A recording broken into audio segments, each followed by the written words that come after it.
क्या आप जानते हैं कि भगवान शिव को अर्धनारीश्वर रूप में क्यों आना पड़ा? अगर आप नहीं जानते तो आज हम आपको यही बताने जा रहे हैं। हिंदू धर्म में भगवान शिव को कई अलग अलग रूपों में पूजा जाता है। उन्हीं रूपों में से एक है अर्धनारीश्वर का रूप, जिसका अर्थ है कि आधा हिस्सा नारी का और आधा नर का। इस आधे स्वरूप में भगवान शिव अपनी पत्नी उमा के साथ अपने भक्तों को दर्शन देते हैं। कहा जाता है कि नर और मादा ऊर्जा का संश्लेषण सभी सृजन का आधार है।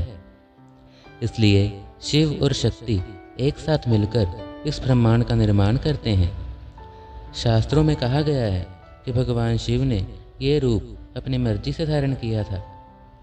शिव पौराणिक कथा के अनुसार सृष्टि के प्रारंभ में जब ब्रह्मा जी द्वारा रची गई मानसिक सृष्टि विस्तार ना पा सकी, इस बात से वे बहुत दुखी हुए। उसी समय आकाशवाणी हुई, हे ब्रह्मा, अब मैथुनी सृष्टि करो।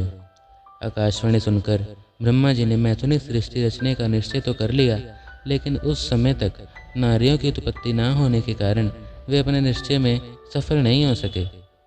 तब ब्रह्मा जी ने सोचा कि परमेश्वर शिव की कृपा के बिना मैथुनी सृष्टि नहीं हो सकती। अतः वे उन्हें प्रसन्न करने के लिए कठोर तप करने लगे। बहुत दिनों तक ब्रह्मा जी अपने हृदय में प्रेम पूर्वक भगवान शिव का ध्यान लगाकर बैठे रहे। एक दिन उनके तप से प्रसन्न होकर भगवान उमा महेश्वर ने उन्हें अर्धनारीश्वर रूप में दर्शन दिया। शिव ने कहा, पुत्र ब्रह्मा, तुमने प्रजा के वृद्धि के लिए जो कठिन तप किया है उससे मैं परम प्रसन्न हूँ। मैं तुम्हारी इच्छा अवश्य पूरी करूँगा। ऐसा कहकर शिवजी ने अपने शरीर के आधे भाग से उमा देवी को अलग कर दिया। ब्रह्मा ने कहा कि एक उचित सृष्टि निर्मित करने में अब तक मैं असफल रहा हूँ। मैं अब स्त्री पुरुष के समागम से प्रजा को उत्पन्न कर सृष्टि का विस्तार करना चाहता हूँ। परमेश्वरी शिवा ने अपनी भौहों के मध्य भाग से अपने ही समान कांतिमती एक शक्ति प्रकट की। सृष्टि निर्माण के लिए शिव की वह शक्ति ब्रह्मा जी की प्रार्थना के अनुसार दक्ष की पुत्री हो गई। इस प्रकार ब्रह्मा जी को उपकृत कर और अनुपम शक्ति देकर देवी शिवा महादेव जी के शरीर में प्रविष्ट हो गई।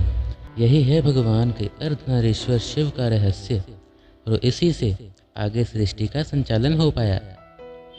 हर हर महादेव। धन्यवाद।